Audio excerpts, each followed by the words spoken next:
बकरी के बच्चे की मुसीबतें। एक गांव में सुब्बू नाम के किसान के पास माँ बकरी और उसके 3 बच्चे थे। वह रोज उन बकरियों को घर से बाहर छोड़ देता था। माँ बकरी के पीछे पीछे ही बच्चे जाते थे। माँ बकरी बच्चों को बीच बीच में रुकते हुए आहार कमा के कैसे खाते हैं करके समझाती थी। वे सभी मस्ती में चिल्लाते हुए पूरे दिन बिंदास घूमते हुए कमाए हुए खाने को खुशी से खाकर शाम तक वापस घर पहुंच जाते थे।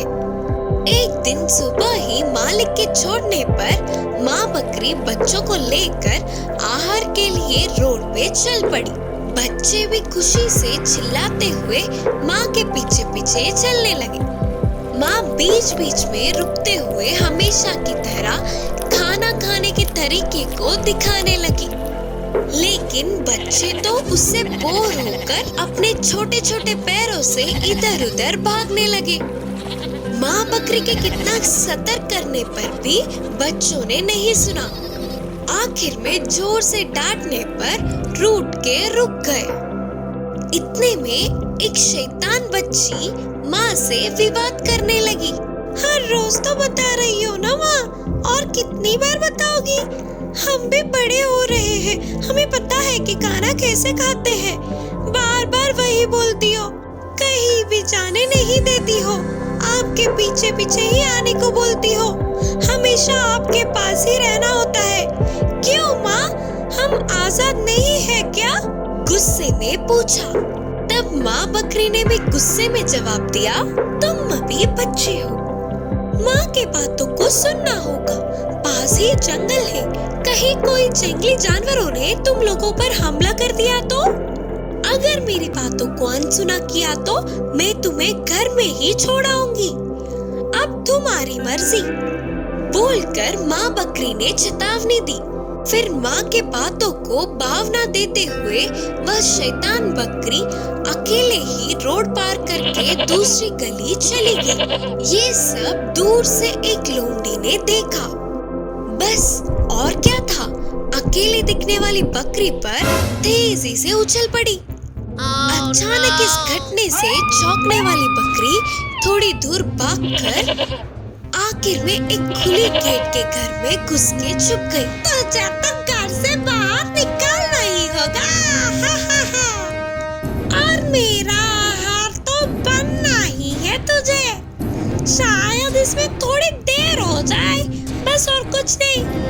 हंसते हुए बोलकर लोमड़ी गेट के बाहर ही बैठकर उसे खाने का इंतजार करती रही।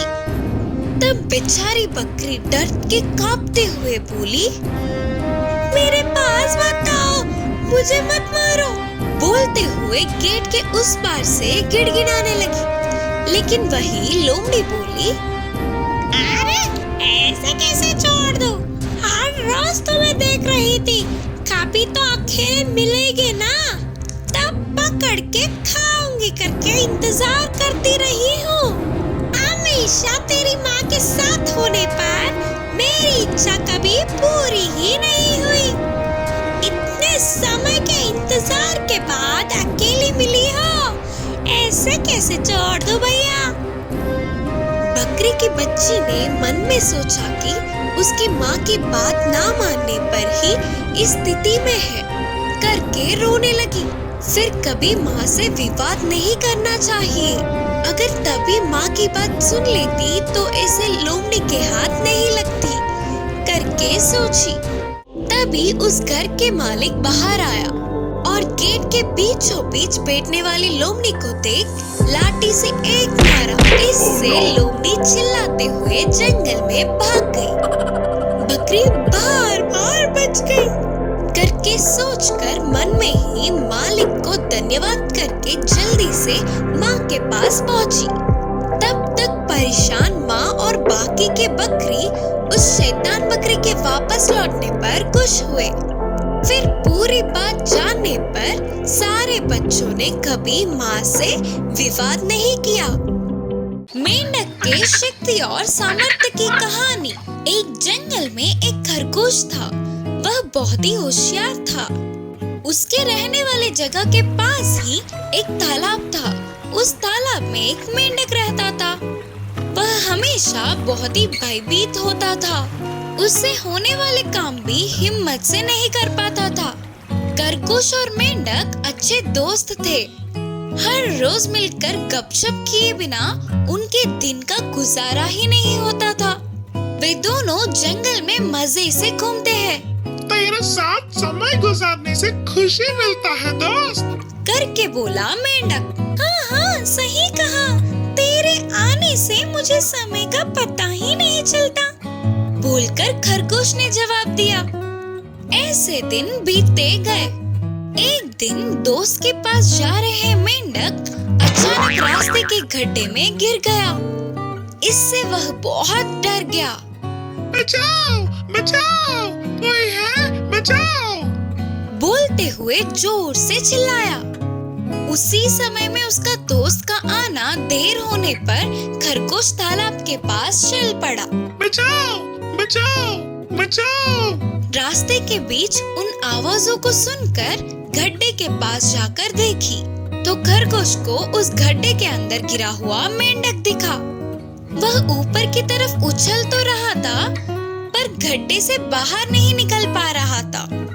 दोस्त, अच्छे से कोशिश करना बाहर निकलने के लिए। मेंढक पूरी तरह से कोशिश किए बिना ही अरे रे, अब मुझसे नहीं होगा, अब मुझे भगवान ही बचा सकते हैं, बोलते हुए दुखी हुआ। अपने दोस्त को बाहर आ पाने जितनी शक्ति है करके खरगोश समझ गई। लेकिन मेंढक को अपनी शक्ति और सामर्थ्यों का पता न होने पर वह जोर से रोने लगा। तुरंत खरगोश ने होशियारी से एक रस्सी के टुकड़े को गड्ढे में फेंका। उधर देखो, सांप आया, सांप गड्ढे में, तुझे खा जाएगा, करके जोर से चिल्लाया। उस समय वह सांप है या रस्सी देखे बिना ही मेंढक बाप रे बाप, सांप, बोलकर चिल्लाते हुए एक छलांग मारकर ऊपर आ गया। दोस्त, तुझे तेरी शक्ति का पता ना होने से बाहर नहीं निकल पाया।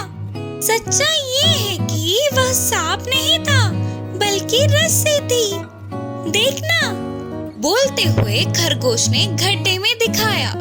अपनी शक्ति सामर्थ्यों को समझने वाला मेंढक बिना डरे हंसने लगा।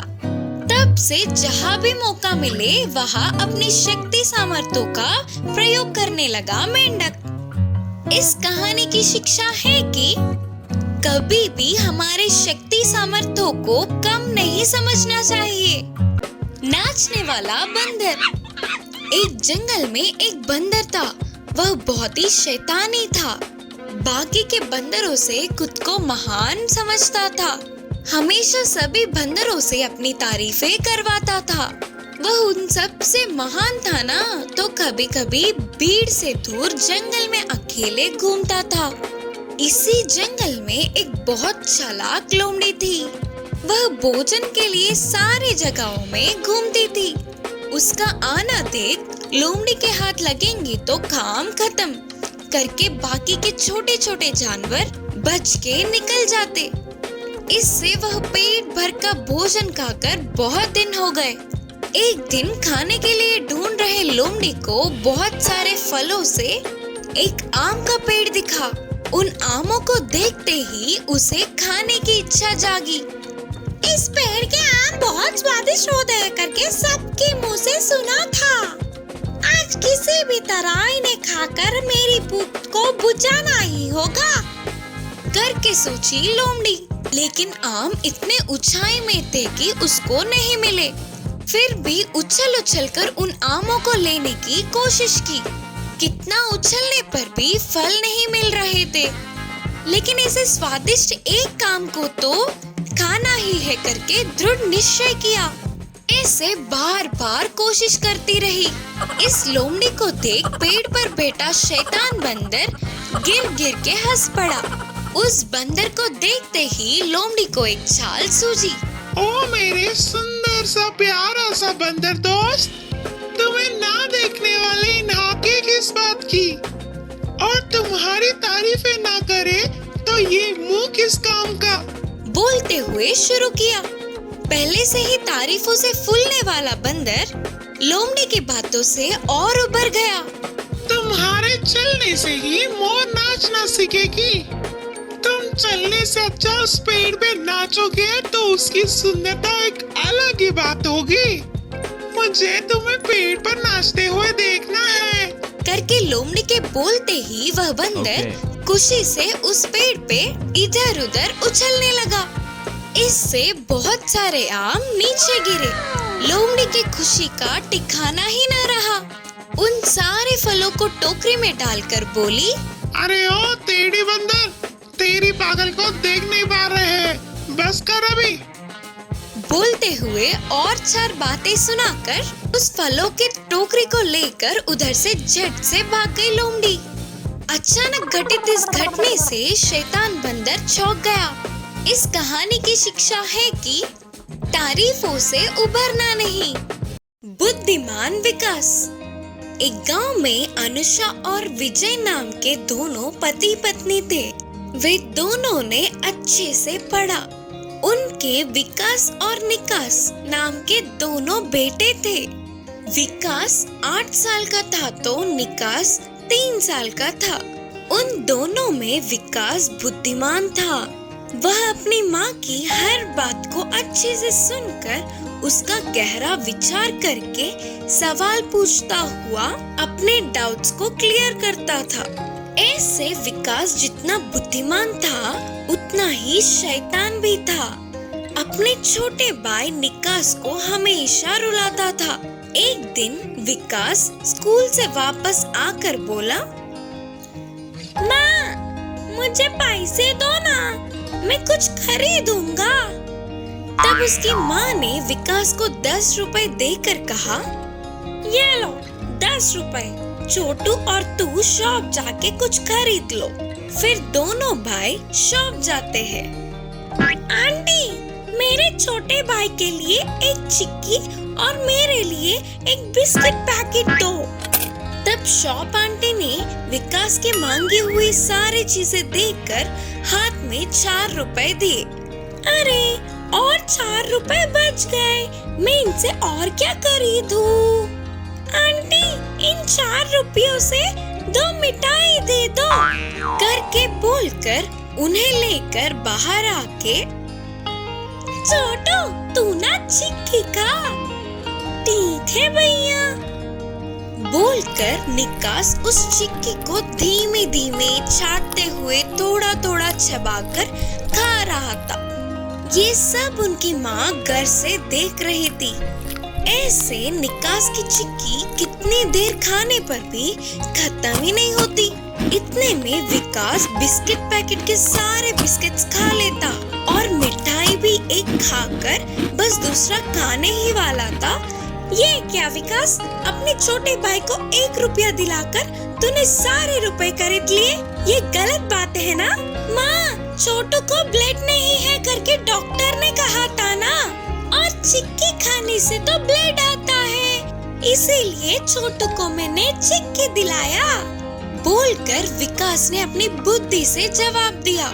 विकास के इस जवाब से उसकी माँ को पहले गुस्सा आने पर भी मन में विकास को पाठ पढ़ाना ही होगा करके निर्णय किया।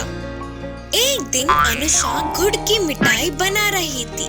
तब उस स्वादिष्ट खुशबू को पहचानने वाले विकास और निकास, माँ मुझे दो, मुझे दो, माँ मुझे दो मिठाई, माँ मुझे दो मिठाई। रुको रुको, गरम है, हॉल में जाकर बैठो, मैं प्लेट में डालकर लाती हूँ। चलो रे छोटू, हम जाकर बैठते हैं, माँ ले आएंगी ना हमारे लिए। करके बोलकर अपने छोटे भाई को लेकर हॉल में बैठे इंतजार कर रहे थे। थोड़ी देर बाद उनकी माँ दोनों प्लेटों में मिठाइयाँ रखकर लाई। तो विकास अपने आप को रोक न पाते हुए विकास अपने प्लेट को लेकर देखा तो उसके प्लेट में बस एक ही मिठाई थी। वही उसके छोटू का प्लेट मिठाइयों से भरा था। माँ! यह देख विकास गुस्से से अपनी माँ से कहा, क्या हुआ मेरे बच्चे? फिर विकास ने गुस्से से कहा, माँ क्यों आपने छोटू को इतने सारे मिठाई दिए और मुझे बस एक ही दिया? हाँ बेटा, छोटू को ब्लड नहीं है ना, और गुड़ खाने से ब्लड आता है, इसीलिए छोटू को इतने सारे मिठाई करके जवाब दिया। तब विकास को अपनी गलती का एहसास हुआ और विकास अपने मन ही मन सोच रहा था कि अरे रे, अगर मैं छोटू को एक बराबर दिलाता तो मुझे भी मिठाई उसके बराबर मिलती। सही है ना माँ? बोलकर उस एक ही मिठाई को थोड़ा थोड़ा करके खा रहा था। इस कहानी की सीख है कि हम अपने सामने वालों को एक बराबर समझेंगे तो हमें भी बराबर का हक मिलेगा।